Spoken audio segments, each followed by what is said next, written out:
to earn your weight around here, kid. So for you, one of the things that kind of stuck out to me, and I was like, there might be a little bit of a kinship, but not so much given what I am now. When you were in high school, from what I understand, you were kind of a bigger person. Oh, yeah. I weighed 50 pounds more than this. Than that. And when did you start losing your weight? How did you start losing your weight? I would say my senior year of high school going into college, and I started losing the weight, honestly, just from an unhealthy lifestyle. I wasn't eating properly. I became... It got to me a lot, like the bullying and the fact that I didn't feel attractive, and I went into I put myself into every class I could, like kickboxing and every workout class you can think of. But at the same time, I wasn't eating properly at all. Like I was eating very, very little. And I dropped all the weight. And ever since then, maintaining has just been about, trying to be as healthy as possible, even though I had 3 McDonald's cheeseburgers for dinner last night. But I mean, now I'm okay with, I know my body, and I know that in the span of 365 days in a year, I fluctuate 30 pounds on and off.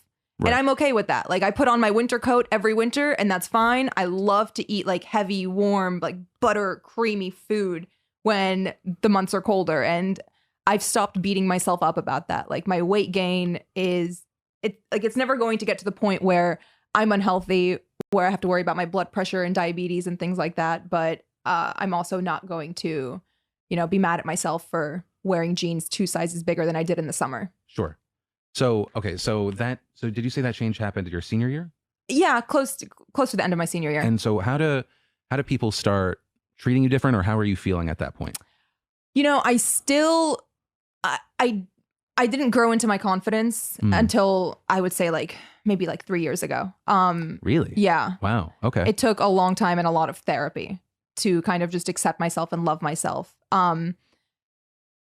But I still was wearing baggy clothes. I wasn't really putting myself out there. I wasn't getting the male attention. Not that I ever had, but I still wasn't getting male attention. I didn't start to receive that until I got my breast augmentation when I moved to Miami. How old were you then? 21. 21. 20 when Yeah, 21. So you get your breast augmentation. All of a sudden you get this new attention. Yeah. What does that feel like? Especially after feeling like you didn't get that before. Overwhelming. And I didn't want to lose it because I didn't know if I would ever get it again. And when I did receive any kind of male attention, I felt like I needed to harness it and, be agreeable and do whatever the guy was asking for, or, whatever the guy wanted, because I didn't want to lose that attention. Or the validation, I should say. Right. Did you ever have feelings of resentment? Towards who? Towards the men now giving you attention. I ask because when I was saying that I felt like, I kind of got the story to a certain degree.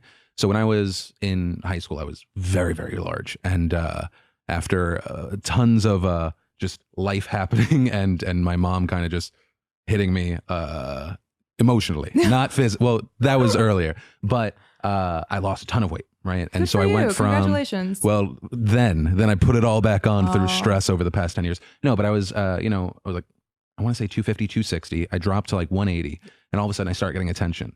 And for me, while obviously there was an appreciation and all of a sudden this new self-confidence, I resented kind of all people. I was going to say, because they were shallow? Because I knew that I was the same person. Yeah. Right. I was like, but also at the same time, I sometimes look back and I'm like, you know what, maybe I wasn't the same person because I, at this point, was this person that had put in effort. Yeah. Right. So it was kind of a showcasing of who I was. So I still have mixed feelings on it, just because I feel like, especially now, even more so than then, we're really superficial. So yeah, but you didn't have that. No, I have resentment more towards myself for not having the wherewithal to love myself and appreciate myself and know that I'm worthy no matter how much I weigh or what I look like, and that whatever attention those men were giving me wasn't going to validate me in any way. Sure. It was any happiness and self-love has to come from within. No one can give that to you.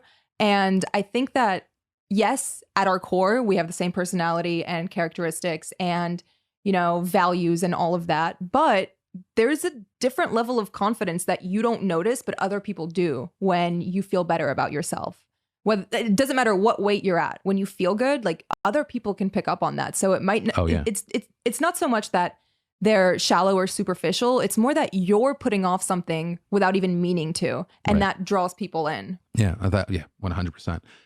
So, but that feeling of understanding yourself more, is that kind of in the realm of the past 3 years of, you know, you going to therapy and talking it out, not so much when you were 21? No, even in like 2016 when I moved to Austin and I had been out of the industry for almost 2 years at the time, I was definitely not in a great mental space then. I didn't know how to love myself. I still relied on men to give me the happiness that I was supposed to be giving myself, and the nurturing that I was supposed to be giving myself. Like I relied on men to give me that.